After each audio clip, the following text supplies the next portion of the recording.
తెలంగాణలో హల్చల్ అవుతున్న ఫోన్ ట్యాపింగ్ వ్యవహారం మనం ఒకసారి చూడొచ్చు. అసలు అది కల్పిత కథ అని కేటీఆర్ గారు ప్రెస్ మీట్ పెట్టి మరీ చెప్తున్నారు.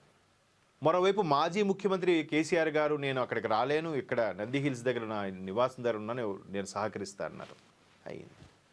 బయటికి వచ్చాక కేసీఆర్ గారు పెద్దగా మాట్లాడలేదు, కానీ కేటీఆర్ గారు ప్రెస్ మీట్ పెట్టి ఇది కల్పించారు, మేము అడుగుతున్న వాటికి మేము పక్కదోవ పట్టించడానికి, నీటి కష్టాలని పక్కదోవ పట్టించడానికి, ప్రభుత్వ వైఫల్యాన్ని పక్కదోవ పట్టించడానికి ఇవన్నీ అడుగుతున్నారు. అంటే మరోవైపు ముఖ్యమంత్రి కూడా అదే అంటున్నారు. అయ్యా మీరు చేసినవన్నీ చేసేసి అడుగుతుంటే కల్పితం అంటారు, పక్కదోవ పట్టిస్తారు ఏంటండి, ఇదేనా మీ రాజకీయ చతురత అని ముఖ్యమంత్రి రేవంత్ రెడ్డి గారు కూడా ప్రశ్నిస్తున్నారు. ఈ ప్రణీత్ రావు వ్యవహారం మీరు చూసే ఉంటారుగా. మీకు డిఎస్పీ స్థాయి వ్యక్తి డిసెంబర్ 3న రిజల్ట్ వస్తే 4వ తేదీన దానికి సంబంధించిన ఫోన్ ట్యాపింగ్ సంబంధించిన సీడీలన్నీ కూడా మూసీలో పడేస్తే మూసీలో దొరికే దాని రిజల్ట్ దొరకలేదు. ఎక్కడో విదేశాలకు వెళ్ళిపోయిన ఒక డీజీపీ ర్యాంక్ స్థాయి వ్యక్తిని మరలా తీసుకొస్తే నేనేం చేయలేదు, ప్రభుత్వం ఎలా చెప్తే అప్పుడు ప్రభుత్వం హోంశాఖ ఎలా చెప్తే అలాగే నడుచుకున్నాను అన్నాడు. ఇంకొంతమందికి పదవీ విరమణ అయిపోయినా కూడా మరలా పొడిగించారు. ఎందుకు చేయాల్సి వచ్చింది ఇవన్నీ ఫేవర్గా అంటే మీరు రాజకీయాలు చేస్తున్నారేంటి అనేది కాంగ్రెస్ వారి యొక్క ఆరోపణ. నిజమే కదా. ఇక్కడ చూడండి, ఇన్స్పెక్టర్ స్థాయికి తగ్గిస్తూ హోంశాఖ ఉత్తర్వులు, ప్రణీత్ రావు డిఎస్పీ హోదా రద్దు. డిమోషన్ అయిపోయారు, ప్రమోషన్ కాదు, పదవికి తగ్గించారు. డిఎస్పీ స్థాయి వ్యక్తిని ఇన్స్పెక్టర్గా డిమోట్ చేశారంట. ఫోన్ అక్రమ ట్యాపింగ్ కేసు నిందితుడు వివాదాస్పద యాక్సిలరేటెడ్ పదోన్నతిని తొలగిస్తూ నిర్ణయం. అంటే చాలా చాలా చాలా ఎంతో నేరపూరితం అయితే కానీ ఇంత దిగువకి వెళ్ళడం ఉంది. కావాలంటే సస్పెండ్ చేస్తారు, మరలా అదే స్థాయి కొనసాగిస్తూ ఉంటారు. కానీ డిమోట్ చేశారు ఇన్స్పెక్టర్ ర్యాంక్కి. నిజంగా ప్రణీత్ రావు గారు మన ఫోటోలోని వ్యక్తి ఈయనే చూడొచ్చు.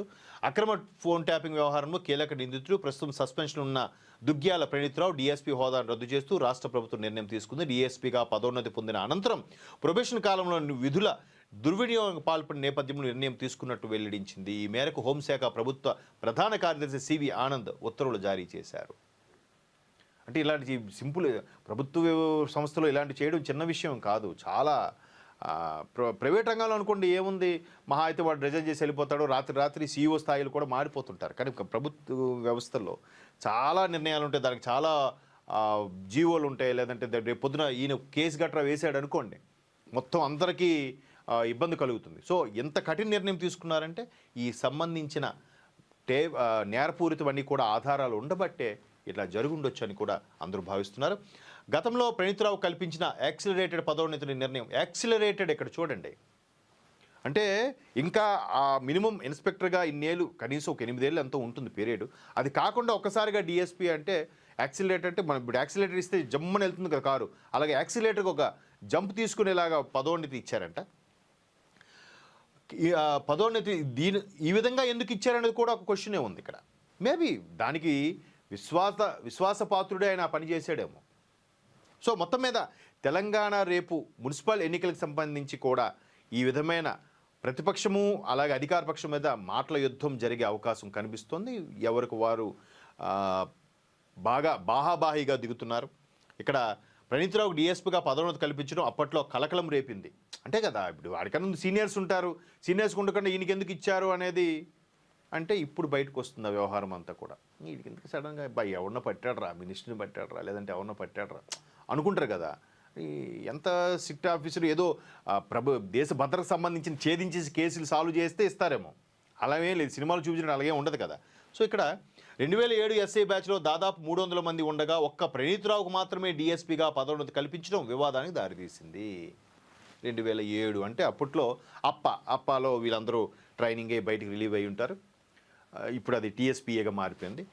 సో అందులో 300 మంది ఉండగా ఒక ప్రణీత్ రావుకే పదోన్నతి వచ్చిందట. అంటే మిగతా ఈ బ్యాచ్లో 299 మందికి కూడా ఇంకా ఇన్స్పెక్టర్ స్థాయిలోనే ఉన్నారు, ఎవరికి డిఎస్పీ రాలేదు. ఇకపోతే కేవలం ఫోన్ అక్రమ ట్యాపింగ్ పాల్పడినందుకే ప్రణీత్ రావును అందలం ఎక్కించారనే విమర్శలు అప్పట్లో వెల్లువెత్తాయి. అంటే డిపార్ట్మెంట్లో గుసగుసలు వినిపిస్తాయని అనమాట, డిపార్ట్మెంట్లో కానీ బయట మీడియాలో కానీ. ప్రణీత్ రావు ఎస్ఐ హోదాలో 2016 అక్టోబర్ 24 స్పెషల్ ఇంటెలిజెన్స్ బ్రాంచ్కు బదిలీ అయ్యారు. 7లో బ్యాచ్ రిలీవ్ అయితే 16లోనే, అంటే ఆల్మోస్ట్ మరొక 7 ఏళ్ల కాలంలో, అంటే 8 ఏళ్ల కాలంలో 8-9 కాలంలో స్పెషల్ బ్రాంచ్కి బదిలీ అయ్యారట. 2023 డిసెంబర్ 13 వరకు పనిచేశారు. అక్కడ ఉన్నప్పుడు ఇన్స్పెక్టర్గా యాక్సిలేట్ విధానంలో డిఎస్పీగా పదోన్నతి పొందారు. అక్కడ ఉన్నప్పుడే ఇన్స్పెక్టర్గా, ఆ తర్వాత యాక్సిలేటెడ్ విధానంలో డిఎస్పీగా పదోన్నతి పొందారట. ఎస్ఐబిలో ఆయన నేతృత్వంలోని స్పెషల్ ఆపరేషన్స్ టార్గెట్ ఏదైతే ఏర్పాటైంది, ఎస్ఐబి స్పెషల్ ఇన్వెస్టిగేషన్ బ్యూరో ఉంటుంది. 2023 శాసనసభ ఎన్నికల ఫలితాలు వెలువడిన మరుసటి రోజు, ఇంతకుముందు మనం మాట్లాడుకున్న డిసెంబర్ 4న ఎస్ఐబి భవనంలోని సీసీ కెమెరాను స్విచ్ ఆఫ్ చేసి ఎస్ఓటీ లాగర్ రూమ్లోని ల్యాప్టాప్లు, కంప్యూటర్లోని 42 హార్డ్ డిస్కులు, అందులోని డేటాను ధ్వంసం చేయడంలో ప్రణీత్రావు కీలక పాత్ర పోషించినట్టు సిట్ దర్యాప్తులో వెల్లడయ్యింది. ఇది అసలు పాయింటు. డిసెంబర్ 3న రిజల్ట్స్ వచ్చాయి. కాంగ్రెస్ మెజార్టీతో గెలిచింది. Majority what ever it baby, ఒక్క బుల్లెట్, ఒక్క సీట్ ఎక్కువ ఉన్న మెజార్టీగా ప్రభుత్వం స్థాపించినట్టేగా. డిసెంబర్ 4న ఇది జరిగిందంట. చూడండి ఎంత ప్రీ ప్లాన్, ఎంతమంది కీలక, అసలు ఎవరెవరితో మాట్లాడుకున్నారు, ఏం చేశారు, ఎలాగో చేస్తున్నారు.